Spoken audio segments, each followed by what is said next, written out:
Deux documents incroyables pour la vidéo d'aujourd'hui. Chers amis, aujourd'hui je tiens à commencer cette vidéo en remerciant du fond du cœur Tristan Villepont, qui est l'un d'entre vous, un abonné de la première heure, qui a permis de remettre à jour la checklist intelligente en la divisant en deux checklists. Checklist immeuble et checklist appartement maison. C'est catégorisé, c'est propre, vous ne pouvez absolument rien rater et cette checklist a été enrichie de nombre d'éléments que je vais m'attacher à vous lister pendant cette vidéo. Vous saviez que la précédente checklist était déjà très complète, mais là, lorsque vous vous intéressez vraiment à un bien, vous n'allez rien oublier, rien rater, parce qu'on va aller loin dans le détail. On va aller mettre le petit doigt sur la couture sur chacun des éléments de l'immeuble ou de l'appartement ou de la maison qui vous intéresse et qui vous rendra peut-être cette année propriétaire de votre premier investissement immobilier. Si je prends la checklist, eh bien, appartement maison, qui est non seulement gratuite et que vous pouvez télécharger en cliquant sur le lien qui est juste là-haut, également le retrouver dans l'onglet ressources de mon site internet, vous allez avoir le détail du bien. Est-ce que c'est un type 2, type 3, l'adresse du bien, la surface, surface extérieure, est-ce qu'il y a local à vélo, local poubelle, est-ce qu'il y a un balcon, terrasse, jardin, ascenseur, etc., etc. Ensuite, comment est-ce que le bien est-il orienté principalement?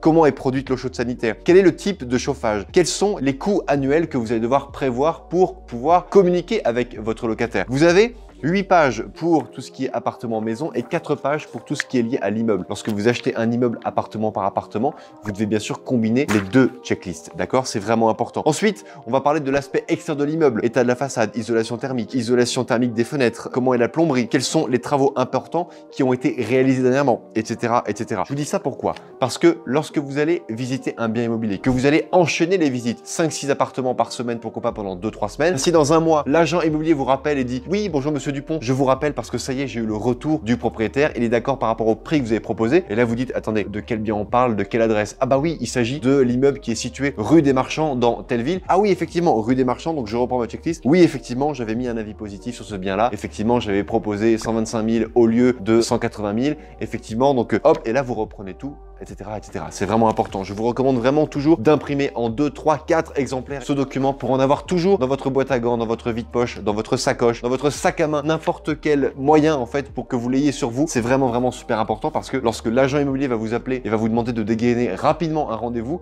vous n'aurez peut-être pas le temps de retourner chez vous, d'imprimer la checklist, etc., etc. Vous allez voir qu'il y a beaucoup d'éléments sur cette autre checklist que vous pouvez remplir en l'absence du propriétaire ou même en l'absence de l'agent immobilier en vous rendant simplement sur place, et bien peut-être une demi-heure avant l'heure du rendez-vous pour que vous puissiez commencer à regarder l'immeuble extérieurement, le quartier, noter un petit peu les choses par rapport à la présence d'école, présence d'un hôpital, présence de médecins, présence de parking, etc., etc. Donc là, c'est là uniquement la première page justement de la checklist appartement et maison. Après, il y a tout ce qui est appartement, entre cuisine, salle de bain, maison, toilette. Vous allez attribuer une note qui va de 1 à 9, 1 étant médiocre, 9 étant en très bon état. Et en fonction de l'état dans lequel vous êtes, on va vous indiquer quelle est la gamme de prix de rénovation que vous allez devoir avoir. Ce qui veut dire que si vous visitez un appartement qui est globalement bien, mais dans lequel il y a 3 chambres de 10 mètres carrés qu'il faut complètement refaire, vous allez peut-être attribuer un prix de 500 € du mètre carré dans les 3 chambres qui font peut-être 10 mètres carrés chacune. Donc ça fait 500 € du mètre carré dans 30 mètres carrés. Ça veut dire que vous avez 15 000 € de travaux à prévoir. Et je vous dis ça, c'est important parce que lorsque vous allez devoir vous justifier en transmettant votre lettre d'achat au propriétaire ou à l'agent immobilier en charge de la vente, il faudra apporter des éléments qui font que vous n'avez pas sorti ce prix de 15 000 € de votre chapeau, mais que vous l'avez bien analysé suite à une visite et des détails poussés que vous avez notés sur site. D'accord? À la deuxième page, il y a tout ce qui est en lien avec le loyer, la copropriété, le propriétaire actuel. D'accord? En quelle année est-ce qu'il a acheté le bien? En quelle année il a commencé à le mettre en vente? À quel moment de l'année il a commencé à le mettre en vente? Quel est son âge? Quelles sont les raisons de la vente? Est-ce que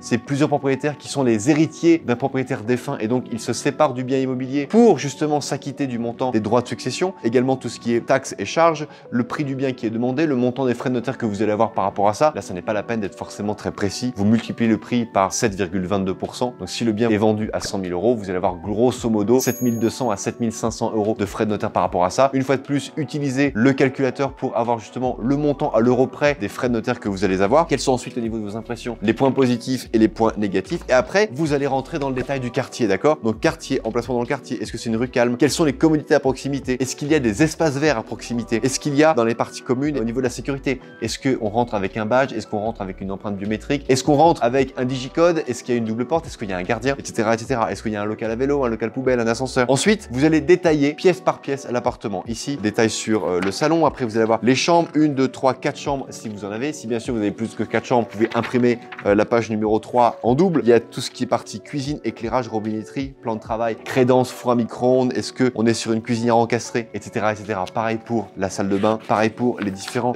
éléments. Vous avez donc comble, grenier, cave. À chaque fois, vous pouvez cocher quel est le petit émoticône qui vous va le mieux. Est-ce que c'est très content, neutre et pas content du tout? Merci encore du fond du cœur à Tristan pour ce document. Vous avez tout ce qui est équipement technique par rapport à l'électricité. Si vous n'y connaissez rien en électricité, l'idéal est de prendre des photos des prises de courant. 2-3 prises dans l'appartement suffiront. Et surtout une photo du tableau électrique. Et une fois que vous avez ça, vous pouvez très bien envoyer la photo à un ami à vous qui s'y connaît en bâtiment. Et en un clin d'œil, il vous dira si c'est une vieille installation ou une installation récente. Et même si vous n'y connaissez rien, vous montrez des photos, pourquoi pas, à un vendeur du rayon électricité chez Leroy Merlin, chez Castorama. Et puis, il saura vous dire si oui ou non il y a besoin de remettre aux normes ou pas votre installation. Vous avez également tout ce qui est question par rapport à l'isolation thermique, le chauffage, la plomberie, au niveau des extérieurs du bâtiment, fenêtres, gouttières, volets, portes, murs et façades. Comment est-ce que c'est? Au niveau de l'emplacement du véhicule, s'il y a une place de parking qui est allouée dans la copropriété ou si vous achetez une maison avec un parking, prenez bien en photo également le parking pour qu'on puisse voir si c'est une Fiat Panda qui peut se garer ou si c'est une grosse voiture américaine. C'est pas pareil, il y a des places de parking et il y a des places de parking, d'accord? Donc ça peut être vraiment différent. Ensuite, au niveau de la vue,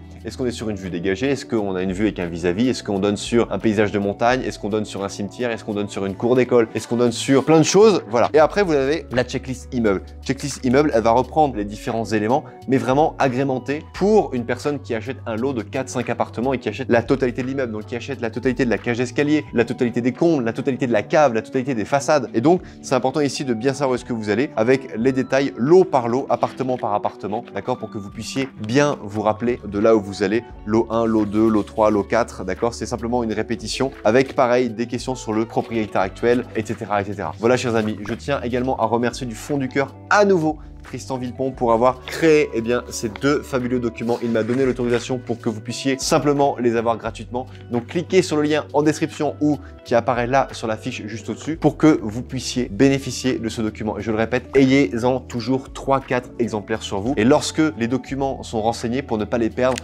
prenez-les en photo et classez-les sur votre document en faisant des dossiers qui sont nommés avec l'adresse du bien que vous avez visité. Comme ça, lorsque l'agent immobilier vous rappelle 2 mois, 3 mois après, vous avez en un seul clin d'œil les photos, les documents, la checklist que vous avez visité pour savoir si le bien immobilier revêt toujours un intérêt pour vous ou pas. Voilà, chers amis, j'espère que cette vidéo vous a plu. N'hésitez pas à la liker, à la partager, à vous abonner à la chaîne si bien sûr ça n'a pas déjà été fait. Partagez la vidéo si vous pensez qu'elle peut aider l'un de vos proches. Et bien sûr, comme d'habitude, n'oubliez pas, crise ou pas crise, on fait la route ensemble.